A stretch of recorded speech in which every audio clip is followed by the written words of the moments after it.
নামাজের প্রতি যত্নশীল হই। মহান আল্লাহ তাআলা আমাদের সকলকে নিয়মিত 5 ওয়াক্ত নামাজ পড়া তৌফিক দান করুন। আমিন। ওয়া আখিরু দাওয়ানা আলহামদুলিল্লাহি রাব্বিল আলামিন। মাশাআল্লাহ। দেখুন আমাদের সম্মুখে সুফাত কোরআন একাডেমির একটি ছাত্র এই যে নামাজ সম্পর্কে, নামাজের গুরুত্ব সম্পর্কে যে বয়ানটা করলো, দেখুন আমাদের নামাজের উপকারিতা বা অপকারিতা, নামাজ না পড়লে ক্ষতি বা নামাজ পড়লে লাভ, এই লাভ এবং লসের যে বিষয়টা বোঝালো খুবই সুন্দর ভাবে। একটা জিনিস ভাববেন যে আমরা যে নামাজ আদায় করি না কিন্তু রিজিক নিয়ে পরেশান থাকি, কিন্তু তো এই ছেলেটা এত সুন্দর বক্তব্য করার কারণে এই ছেলেটাকে একটি পুরস্কার দিয়েছে। যাই হোক, আল্লাহ রাব্বুল আলামিন এদেরকে কবুল করুন। সময় সংক্ষেপ, বেশি কথা বলার সময় নেই। এরপরেই বক্তব্যের পরিচয় সম্পর্কে যে যাদের মুকালামা আছে তারা প্রস্তুতি নিয়ে নাও, তারা চলে এসো, স্টেজে চলে এসো।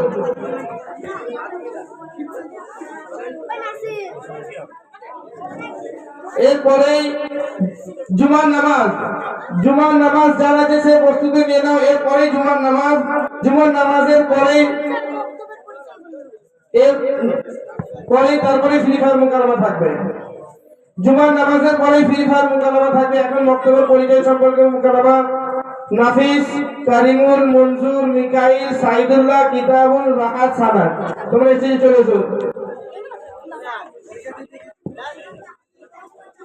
যাদের আরবিতে নাম আছে আরবি তোমরা রেডি হয়ে যাও, তোমাদের কিছুক্ষণের মধ্যে তোমাদের ডেকে নেবো। সুফাত কোরআন একাডেমির সমস্ত ছাত্রকে বলছি, তোমরা যে যেখানেই থাকো না কেন প্রত্যেকে স্টেজের সামনে থাকো। পরস্পর প্রোগ্রাম করে দেবো, কথা কম হবে, প্রোগ্রাম হুম করা হয়ে যাবে। বক্তা এসে গেছেন, তারপরে বক্তব্য শুরু হয়ে যাবে। মাইক আরেকটা মাইক, তিনটা মাইক রেডি করে দিন।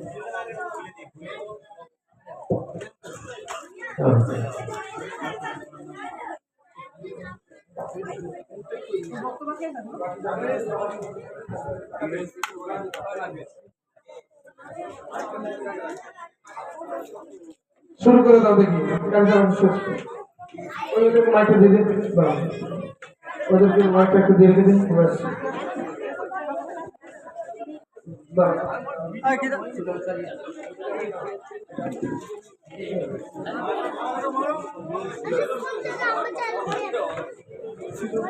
এখন বক্তব্যের পরিচয় সম্পর্কে মুকালামা কি হচ্ছে, মুকালামা শুরু করে দাও। আরে নাফিস যে তোমরা বল খেতে কোথায় যাচ্ছ? চলো একটু খেলা করে আসি। আরে কারিমুল ভাই, তোমার মুখে সালাম নাই যে? আর হাদিসের মধ্যে আছে আসসালাম ক্বাবলাল কালাম, কথাবার্তার পূর্বে সালাম করো। বাপ রে বাপ, তোমাদের মুখে সালামের কথা, যাদের মুখে সবসময় ভাষা খারাপ তাদের মুখে সালামের কথা। যাই হোক, চলো ভাই একটু খেলা করে আসি। না ভাই, আমাদের কাছে একটু টাইম নাই, আমরা এখনই মক্তব করতে যাবো। সেটা আমার কি জিনিসের নাম? আমি তো জীবনে শুনিনি। বড় বড় আলেমরা আমাদের মাসওয়ারাতে সুফা কোরআন একাডেমি নামে মক্তব, যার মাধ্যমে যিনি সমস্ত জিনিস শিখতে পারবে, যেমন কুরআন, হাদিস, আকাইদ, মাসাইল, ইসলামী তারবিয়াত ও ভাষা। আরে ভাই, তুমি এত বড় বড় ভাষণ দিলে, তোমরা কি শিখেছো? আমরা এক বছর আলহামদুলিল্লাহ অনেক কিছু শিখতে পেরেছি। আচ্ছা ভাই, আমি তোমাদের কাছে কিছু জানতে পারি? হ্যাঁ ভাই, অবশ্যই জানতে পারো। আচ্ছা বলো তো দেখি, নাপাক শরীরকে পাক করতে গেলে কি করতে হবে? মোট 3টি কাজ করতে হবে। 1 নম্বর, একবার ভালোভাবে কুলি করা। 2 নম্বর, নাকের নরম হাঁটি পর্যন্ত পানি পৌঁছানো। 3 নম্বর, সমস্ত শরীরে এরূপভাবে পানি প্রবাহিত করা যেন এক চুল পরিমাণ স্থান শুকনো না থাকে। আচ্ছা ভাই মঞ্জুর, তুমি বলো তো নামাজের আগে কি কি কাজ করতে হবে, তা না হলে নামাজ হবে না? নামাজের আগে 7টি কাজ করতে হবে, নাহলে নামাজ হবে না। 1 নম্বর শরীর পাক, 2 নম্বর কাপড় পাক, 3 নম্বর নামাজের জায়গা পাক, 4 নম্বর সতর ঢাকা, 5 নম্বর নামাজের রক্ত হওয়া, 6 নম্বর কিবলামুখী দাঁড়ানো, 7 নম্বর নামাজের নিয়ত করা। আচ্ছা ভাই মিকাইল, তুমি বলো তো বিখ্যাত ফেরেশতা কতজন? বিখ্যাত ফেরেশতা 4 জন, হযরত জিবরাইল আলাইহিস সালাম, হযরত মিকাইল আলাইহিস সালাম, হযরত আজরাইল আলাইহিস সালাম, হযরত ইসরাফিল আলাইহিস সালাম। আচ্ছা ভাই শাইখুল্লাহ, তুমি বলো তো ঈমান সম্পর্কিত হাদিস। ঈমান সম্পর্কিত হাদিস আদ-দীন ইউসনুন এর অর্থ দ্বীন ইসলাম খুব সহজ। আচ্ছা ভাই কিতাবুল, তুমি বলো তো যে কোনো জিনিস খাওয়ার আগে কি দোয়া করতে হবে? যে কোনো জিনিস খাওয়ার আগে বিসমিল্লাহ পড়তে হবে। আচ্ছা ভাই কিতাবুল, তুমি বলো তো খাওয়ার শেষে কি দোয়া করতে হবে? খাওয়ার শেষে আলহামদুলিল্লাহিল্লাযী আত'আমানা ওয়া সাকানা ওয়া জাআলানা মুসলিমিন পড়তে হবে। আচ্ছা ভাই রাহাত, তুমি সূরা ফাতিহাটা পড়ো তো। আউযু বিল্লাহি মিনাশ শাইতানির রাজীম। বিসমিল্লাহির রাহমানির রাহিম। আলহামদুলিল্লাহি রাব্বিল আলামিন। আর-রাহমানির রাহিম। মালিকি ইয়াউমিদ্দিন। ইয়্যাকা না'বুদু ওয়া ইয়্যাকা নাস্তাঈন। ইহদিনাস সিরাতাল মুস্তাকিম। সিরাতাল লাযীনা আন'আমতা আলাইহিম গায়রিল মাগদুবি আলাইহিম ওয়ালাদ-দাল্লিন। আমিন। মাশাআল্লাহ। না ভাই, তোমরা এক বছরের দিনে অনেক কিছু শিখতে পেরেছো। আমি তোমাদের কাছে লজ্জিত। আরে কারিমুল ভাই, এত লজ্জা কিসের? না ভাই, আমি তাই বলছিলাম যে আমরা সবাই যদি একসঙ্গে পড়াশোনা, খেলাধুলা, ঘোরাফেরা করতাম, কিন্তু আজ তোমরা দিনের অনেক কিছু শিখতে পেরেছো, আমি কিছু শিখতে পারলাম না। তোমরা দুনিয়াতে আর আখিরাতে কামিয়াব হবে। না ভাই, ইবনে মাজাহ শরীফের মধ্যে আছে, হুজুর সাল্লাল্লাহু আলাইহি ওয়াসাল্লাম ইরশাদ করেছেন, তালাবুল ইলমি ফারিদাতুন আলা কুল্লি মুসলিম। ইলম অর্জন করা প্রতিটি মুসলমানের উপরে ফরজ। তারা আমাকে দ্বীনি শিক্ষায় শিক্ষিত করেছেন। আল্লাহ তাআলা আমার বাবা মায়ের দুনিয়াতে আখিরাতে কল্যাণ দান করুন। আমিন। আরে কারিমুল ভাই, মাথা নিচু করে কি ভাবছো? না ভাই, আমি আমার আপা মায়ের কথা ভাবছি।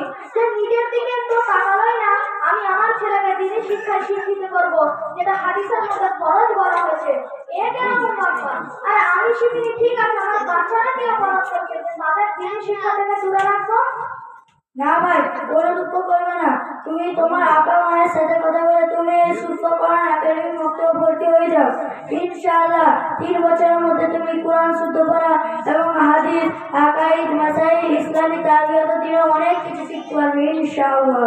ঠিক আছে ভাই, আমি আমার আপা মায়ের সাথে কথা বলে এই সুস্থ কোরআন একাডেমি মক্তবে ভর্তি হয়ে তোমাদের মতো দ্বীনি শিক্ষায় শিক্ষিত হব ইনশাআল্লাহ। তাহলে যাও ভাই, তোমরা পড়তে যাও। আসসালামু আলাইকুম ওয়া রাহমাতুল্লাহি ওয়া বারাকাতুহু। মাশাআল্লাহ, দেখুন আপনাদের সম্মুখে যে বক্তব্যের বিষয় নিয়ে যে কথাগুলো বললো, প্রত্যেকটা কথা কিন্তু এক একটা কথা কথা বলতে তাসির আছে। কোন কথাটা ফেলে দেবেন সময় সংক্ষেপের কারণে, সময় সংক্ষেপ হওয়ার কারণে প্রোগ্রাম বা কিছু কথা বলার আবেগ থাকলেও বলতে পারছি না। যাই হোক, সময় সংক্ষেপ। এরপরে প্রোগ্রাম হচ্ছে জুমার নামাজ। জুমার নামাজের পরে তারপরে হবে ফ্রি ফায়ার মোকাররমা।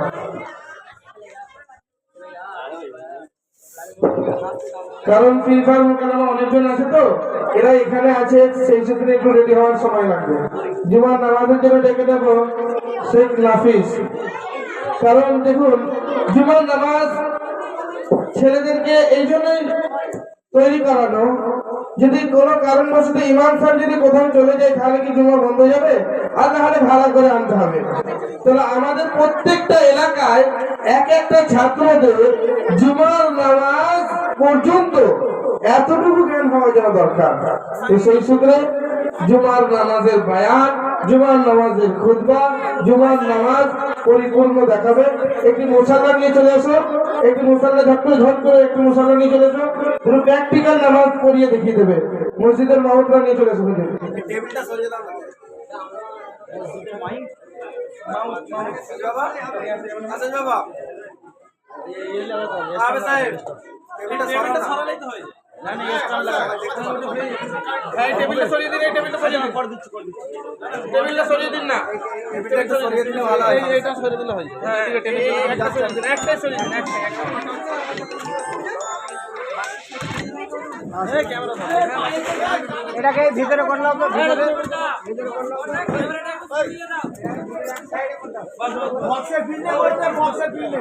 হ্যালো একটু পরে জুমার নামাজ যা আছে তার বায়ান আছে, তুমি বায়ানটা শুরু করে দাও, তারপরে খুতবা দিতে শুরু করবে, যখন তখন হয়ে যাবে। এখন বায়ান শুরু করো, মাইক ওইদিকে রেডি করো, সময় সংক্ষেপ। তুমি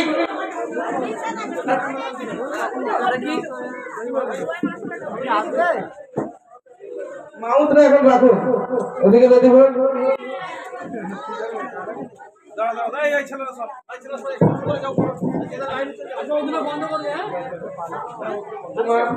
জুমার বায়ান হবে, তারপরে খুতবা হবে।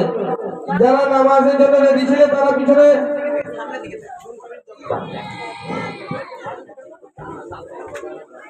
এক মিনিট দাঁড়া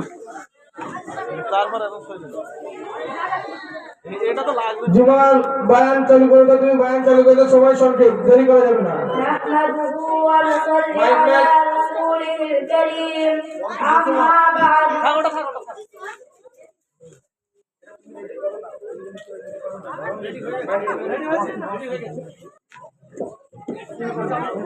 আল্লাহ তাআলা সমগ্র মানব জাতিকে নিজের ইবাদতের জন্য সৃষ্টি করেছেন। ইবাদতের মধ্যে সবচেয়ে গুরুত্বপূর্ণ ইবাদত হলো নামাজ। নামাজের মাধ্যমে মানুষ আল্লাহর সঙ্গে কথা বলে। যখন সে সিজদা করে তখন আল্লাহ তাআলা খুব নিকটবর্তী হয়ে যায়। আল্লাহ তাআলা কোরআন শরীফের কয়েক জায়গায় নামাজ প্রতিষ্ঠা করার নির্দেশ দিয়েছেন। এটা এত গুরুত্বপূর্ণ ইবাদত। আল্লাহ তাআলা আমাদের